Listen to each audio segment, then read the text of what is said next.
Encore toi. Pourquoi tu reviens toujours vers moi? C'est pas un choix, tu sais très bien que je déteste te parler. Personnellement, j'aime beaucoup. Alors dis-moi, c'est encore arrivé? Alors on en revient au même point. C'est pas un choix non plus, j'en ai pas envie et je lui ai jamais demandé de me faire du mal. Admettons que tu dises vrai.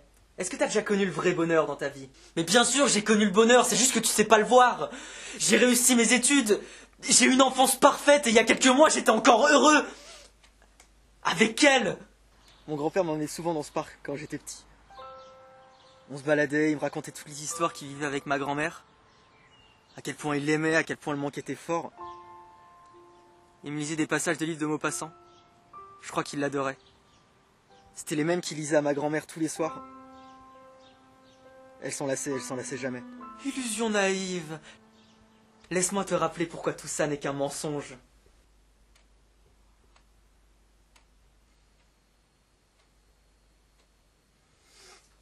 Sophie, elle s'appelait, ça me revient. Mais tiens, parlons-en de Sophie. Une fille qui a eu aussi peu de considération pour toi que tes propres parents. Elle m'aimait et je veux pas me souvenir de la façon dont me traitaient mes parents. Ça sert à rien de faire remonter ça. Tu cherches à oublier mais c'est ancré en toi comme un cancer. Ça te ronge l'ami, ça te ronge. Et tout le reste vient l'alimenter. Si mon grand-père était là, les choses seraient différentes. Mais il n'est plus là, tu es seul et tu n'as pas le courage de faire face. Fais-toi une raison. Il était si rassurant avec moi quand tout le monde me voulait du mal. Et qui va te rassurer du coup maintenant? T'es un frein à ma propre existence!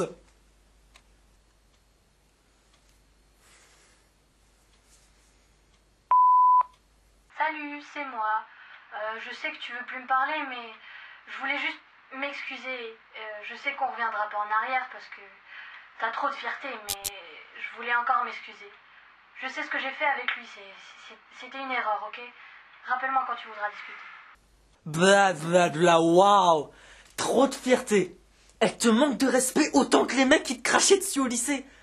Je crois franchement que les gens adorent ça, te marcher dessus, hein. Elle reconnaît avoir fait une erreur, elle mérite peut-être que je lui pardonne. Dans un adultère, on fait pas d'erreur, on fait que des choix. S'excuser d'avoir couché avec ton meilleur pote, c'est un peu gonflé. Elle mérite rien.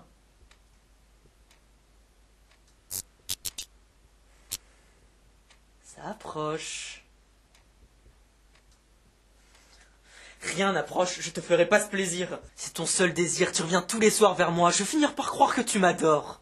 C'est toi qui me fais du mal, tout est de ta faute. Je ne fais que t'ouvrir les yeux, et ici, le seul moyen de sortir de là, ce serait justement de les fermer. Arrête!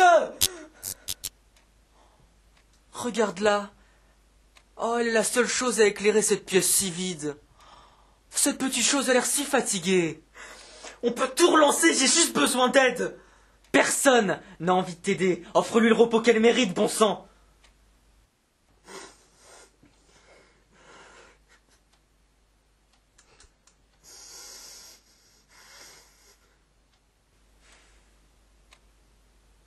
J'ai plus envie de lutter.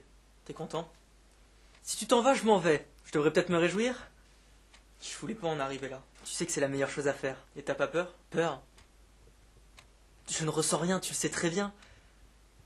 Tu es seul. Je me sens étrangement bien pourtant. Je sais pas si ton grand-père t'en a parlé. Mais si ça peut te rassurer, sur ce point, Maupassant disait: c'est la force de ceux qui n'en ont plus. C'est l'espoir de ceux qui ne croient plus. C'est le sublime courage des vaincus. Et il parlait de quoi?